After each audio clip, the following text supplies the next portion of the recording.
We are going up an incredibly high mountain pass, and look, you can go, Roy, that bus is going. I think you can. And very, very, very slow trucks. It's very difficult passing. And it leaves you no space for error. I'd get in front of this orange one if you can. So it's very difficult to drive behind him. What's he doing? Why isn't he going? Go, go, go.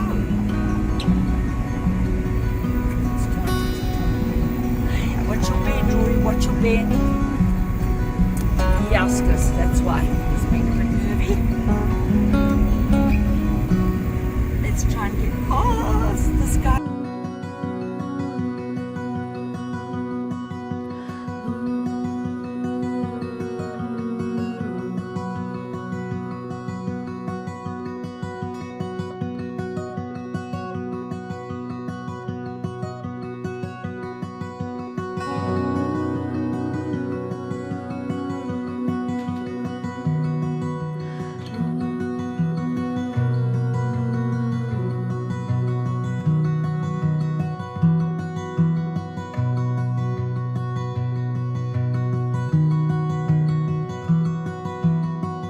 At all these trucks that just cannot make it. Shame, he's just stopped. Oh, big problem.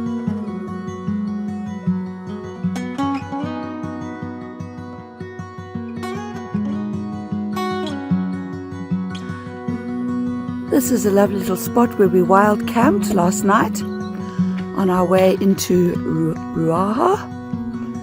It got too dark and we couldn't get there, so we found this lovely little spot. We heard lion in the night, and there are elephants and droppings all around us, and a lot of antelope droppings. Very nice night. Watched the sunrise this morning. We wild camped in this quarry just before the park, because we had trouble with our front end again. It looks like my half shaft has gone in my right hand wheel, but the car is traveling in 4x4 high. Also my brake seemed to be going, I'm losing brake fluid. Must be a leak in the back brake, back right hand wheel, which has happened before and it's been fixed, but it continues to be a problem.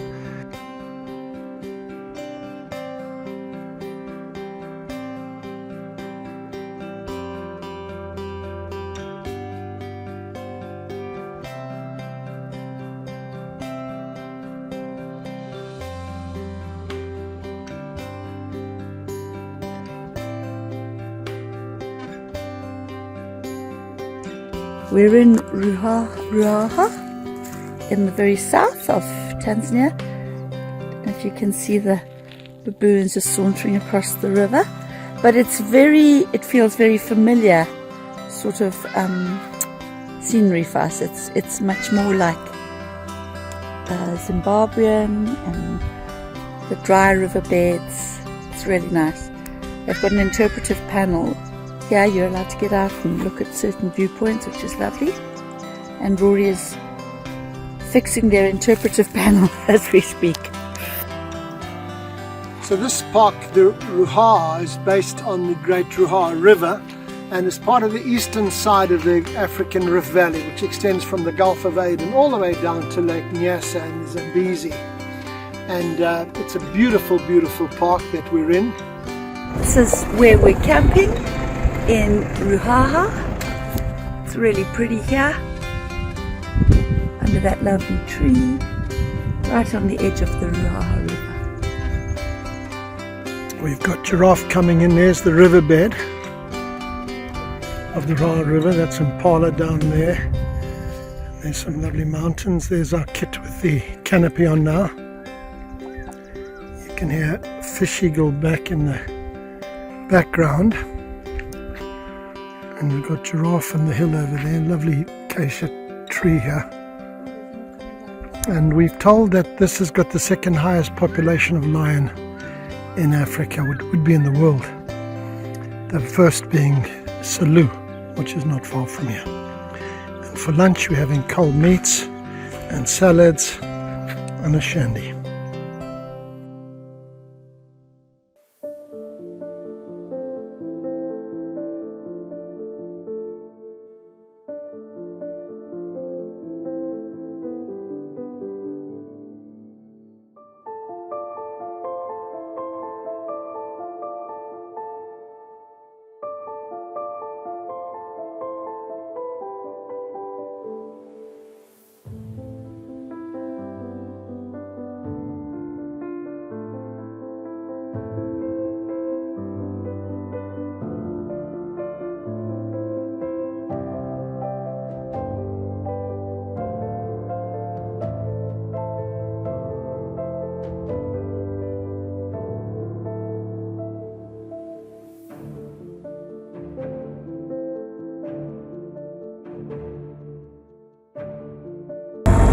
These are the hippos that just wander around our camp.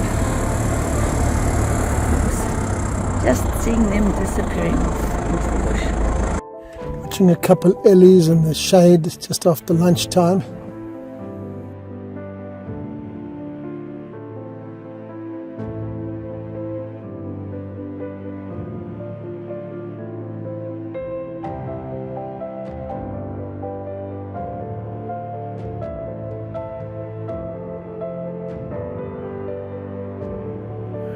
We're at the viewpoint in Ruaha National Park in Tanzania, and just give you a picture of the beauty. This is the Ruaha River running through the park.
Oh, look.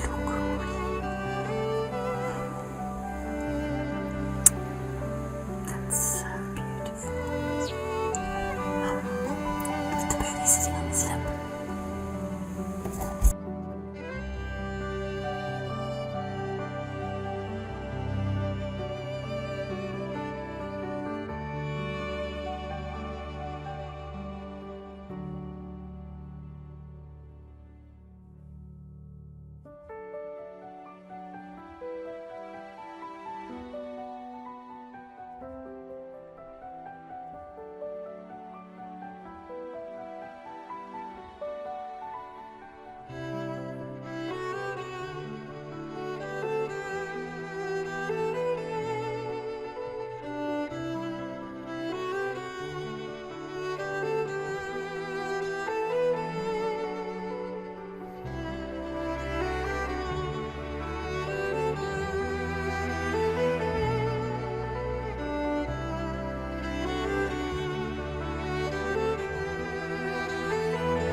Look at these beautiful giraffes.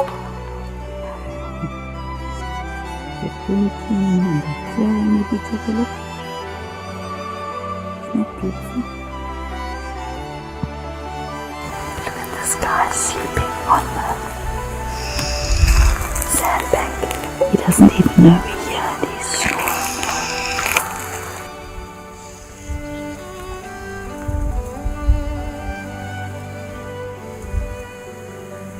It's in a cold farm. We're in the Ruaha National Park in Tanzania, just above Mbeya, here on the map. And this place has significance, this area has significance for the David Livingstone story. He began his third and last mission in 1866 and it finished in 1873. He came out from England, this time supported by the London Geographical Society and some personal friends, with the objective of discovering further waterways into Central Africa for trade and commerce, and for abolishing the slave trade and obviously extending Christian missions. So this time he came from England to Zanzibar and then moved down and entered East Africa on the Ruaha River, which is the border between Mozambique and Tanzania, and came all the way to Lake Nyasa. Unfortunately, this wasn't a great waterway into Central Africa. He then moved up to the south end of Lake Tanganyika and right up on the west, reaching the furthest place that any European had reached on the Lualaba River. During that time he got very ill, and a rumor had spread back to England that by those who had deserted him on his Rovuma trip that the Zulus had actually killed him. And so the rumor got back to England that he was dead, and he was very sick during this time, and he hadn't been heard of for 2 years. And that's when Stanley, the reporter, Welshman, but now living in America, was given the mandate by his boss to find Livingstone.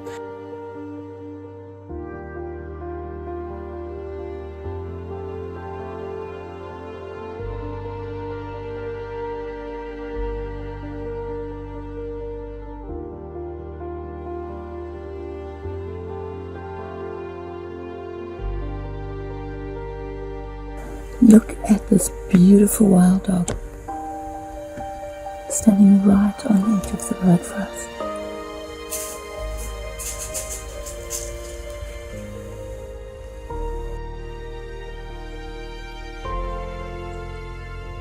It's amazing, on a main road going through villages we suddenly see a wild dog.